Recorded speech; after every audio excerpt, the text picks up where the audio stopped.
Hey, ghouls and stools, to bless our enemies. Sir, no, off. I'm filming. What are you doing? You can't be up here. I'm filming.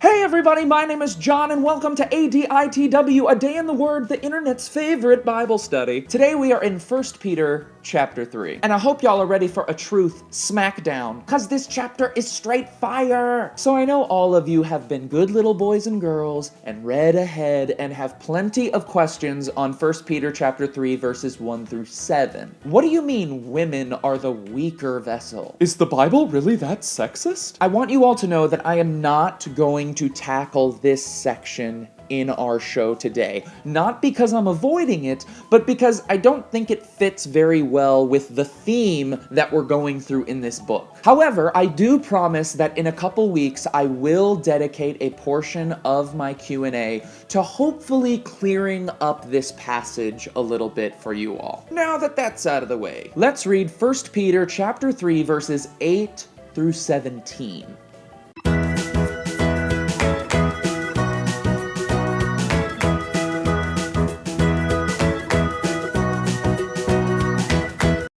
In this section, Peter is encouraging the church to live in a certain way in light of their persecution and trials that they're facing. He exhorts all of us to have unity of mind, sympathy, brotherly love, a tender heart, and a humble mind. Make sure y'all are taking note of these things because they're going to be important later. This is the way that we are called to act, especially in the face of persecution and suffering. And if we are suffering, Peter encourages us to check ourselves, to make sure that we are suffering for righteousness' sake, not because we have fallen into sins such as pride or anger or revenge. This is where I want to point out a very often quoted and even more often misattributed verse. In verse 15, Peter famously says, "Always be prepared to make a defense to anyone who asks you for a reason for the hope that is in you." Now, most youth pastors and apologetic sermons stop right there, and they encourage their congregation to be prepared to debate non-believers on things like the existence of God, the historical basis for the resurrection, or even creationism versus evolution. And while I do believe that there is a time and a place for discussions like that, many of us who have found ourselves in these kind of debates know that most of the time they are anything but humble, tender-hearted, and full of brotherly love. The problem here is that we have left out the second and perhaps most important part of the verse. Read it again. It says, "Always be prepared to make a defense to anyone who asks you for a reason for the hope that is in you.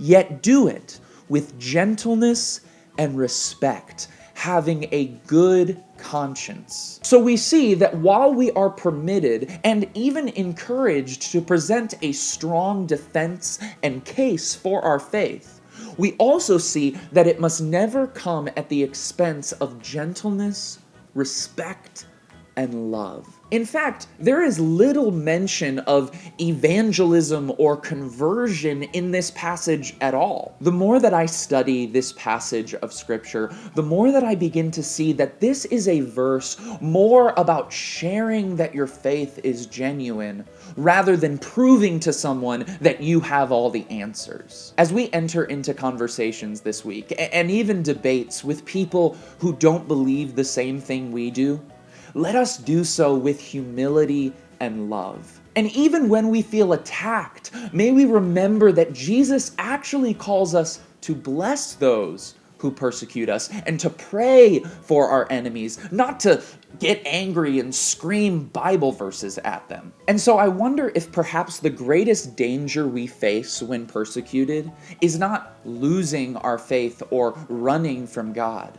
But perhaps the greatest danger we face when being persecuted is becoming the persecutor. And if this happens, then how are we any better than the people who are attacking us? Instead, May we be a people who are known for our unity of mind, for our sympathy, and for our brotherly love in all circumstances, especially when we're being persecuted.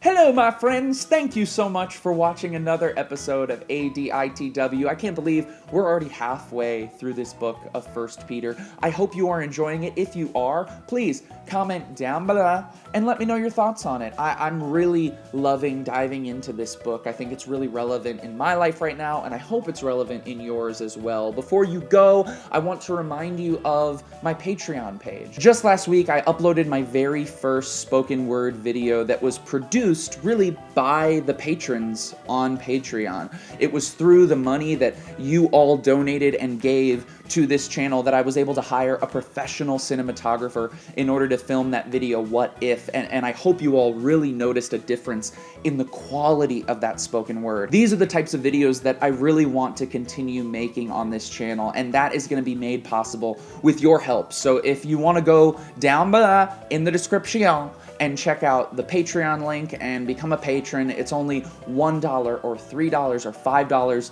a month, and it really helps the channel, and also you get some pretty cool rewards from it. So please check it out.